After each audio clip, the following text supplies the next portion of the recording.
Here you go, Rick. You should be able to see this. Hope you enjoy it. Well, it's 2 days after the election, and yesterday I had a really hard time trying to pinpoint why I don't think I've ever felt more heartbroken and hopeless as I do now.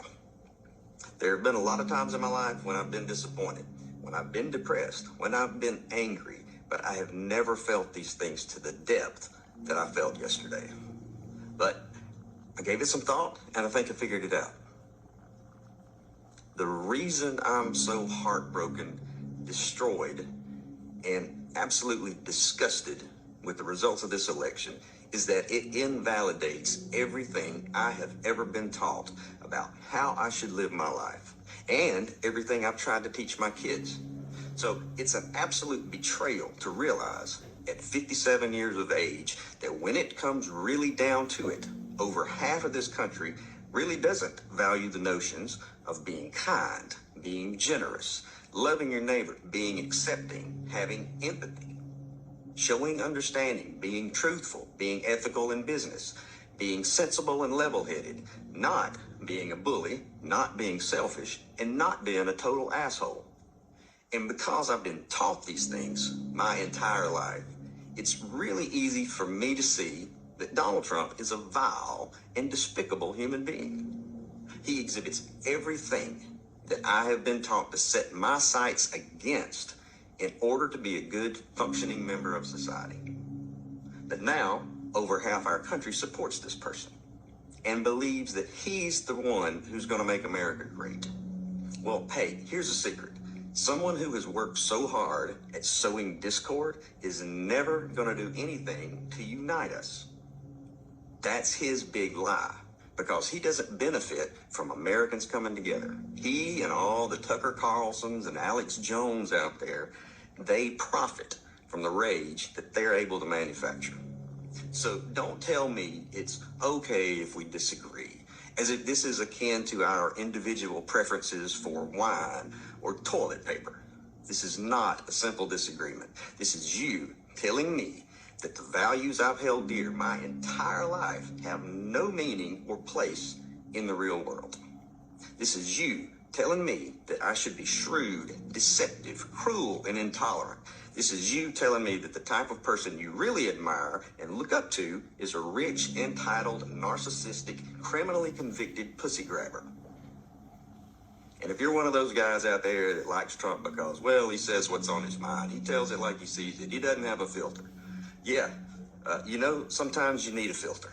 There was a time, not that long ago, when being an asshole wasn't cool. If you were a shitty person, you just kept a lot of that to yourself, and society was all the better for it. But now it's all, let's make America great again. And what I'd like to know is, what specific time in American history are you talking about? What year exactly? Because for a lot of folks, this right now, this current time in American history is the greatest. And you know that. And for some reason, you don't like it. It's like this crazy idea that giving certain rights to someone else somehow takes some of yours away. Or are you just pissed that you're not special anymore? And so you can feel special again. You'll be more than happy to drag us all back 70 years when our black brothers and sisters had to drink from separate water fountains, or back when if you were non-straight, you had to stay in the closet. Personally, I'd like to go back to a time when assholes had to stay in the closet. And don't tell me, oh, don't be stupid. You're getting it all wrong. It's really about none of that. It's really about the economy. As if that excuses the behavior. You're willing to overlook all the other fascist rhetoric because all that's doing is showing your wives and your daughters and minorities and LGBTQ and other marginalized groups that you're completely willing to throw them under the bus as long as you can save 5 cents a gallon on gasoline. Did your stock portfolio get a bump yesterday? Well, good for you. Maybe you can sit offshore on your new boat and watch this country burn to the ground.